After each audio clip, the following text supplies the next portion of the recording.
আমার আল্লাহ বলেন, হে পৃথিবীর মানুষ, হে আমার বান্দারা, তোমরা দুনিয়ার মধ্যে গিয়েছো, আমি তোমাদেরকে দুনিয়ার মধ্যে পাঠাইলাম। পাঠাইবার পরে আমি জানি তোমরা অনেক অন্যায় পথে যাবে, অনেক কাজ করবে, যে কাজগুলোর মধ্যে তোমাদের গুনাহ হয়ে যাবে। হ্যাঁ বান্দা, তোমরা গুনাহ করবে তাও আমি ভালো মতো জানি, তোমরা পাপ করবে তাও আমি ভালো মতো জানি। বান্দারে, পাপ করার পরে, গুনাহ করার পরে একাই কি মসজিদের মধ্যে তোমরা কেঁদেছো, রব্বানা যালামনা, বলেন রব্বানা যালামনা আনফুসানা ওয়া ইল্লাম তাগফির লানা ওয়া তারহামনা লানাকুনান্না মিনাল খাসিরিন বলে বলে মসজিদে কেঁদেছো, আসরের নামাজ পড়ে কেঁদেছো, যোহরের নামাজ পড়ে কেঁদেছো, মাগরিবের পড়ে কেঁদেছো, এশার নামাজ পড়ে কেঁদেছো। বান্দা, নামাজের মুসল্লা যখন বসে যাও, আমি আল্লাহকে তোমরা বারবার বলো, আল্লাহ আমার গুনাহ মাফ করে দাও। তারপরও আমি তোমাদের গুনাহ মাফ করে নেই।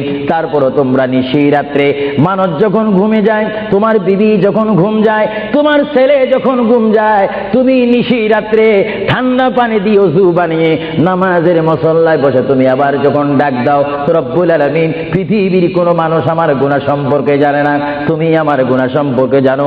আমি এমন গুনাহ করেছি আমার বিবি জানে না, বিবি গুনাহ করেছে আমি জানি না। আল্লাহ, তুমি সব কিচ্ছু জানো, হে আমার প্রভু, তুমি আমাকে মাফ করে দাও। আমার আল্লাহ বলে, তারপরও যদি তোমাদেরকে আমি মাফ না করি, তারপরও বান্দা, তোমরা আমার রহমতের দরজা থেকে ফিরে যাইও না।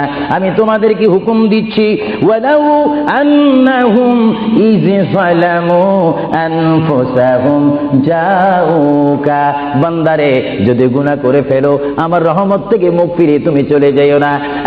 বান্দা, আকাশ পরিমাণ যদি গুনাহ করো, পাতাল পরিমাণ যদি গুনাহ করো, সাগরের পানি পরিমাণ যদি গুনাহ করো, পাহাড় তুলনায় যদি তুমি গুনাহ করো, আমার দরবার থেকে তুমি নিরাশ হইও না। বান্দা, আমি তোমাকে একটি রাস্তা পাঠাই দিচ্ছি, একটি পথ তোমাকে আমি দেখাই দিচ্ছি। সেই পথটি কোন পথ তোমরা জানো? ওয়ালাউ আন্নাহুম ইয যালামু আনফুসাহুম জাউকা, বান্দারে, যখন তোমরা বরবাদ হয়ে যাবে, তখন তোমাদেরকে একটা পথ আমি তোমাদেরকে দেখাই দিলাম। সেই পথটির নাম হচ্ছে আমার রাসূলের মদিনা। জোরে বলেন সুবহানাল্লাহ। বান্দা, আমার নবীর দরবারে গিয়ে কেঁদে কেঁদে তোমরা বলো, ইয়া রাসূলুল্লাহ, ইয়া হাবিবাল্লাহ, আয়া আকা, ইয়া রাসূলুল্লাহ। আল্লাহ কোরআনে বলেছে, ওয়ালাউ আন্নাহুম ইয যালামু আনফুসাহুম জাউকা ফাস্তাগফিরুল্লাহ ওয়াস্তাগফার লাহুমুর রাসূল।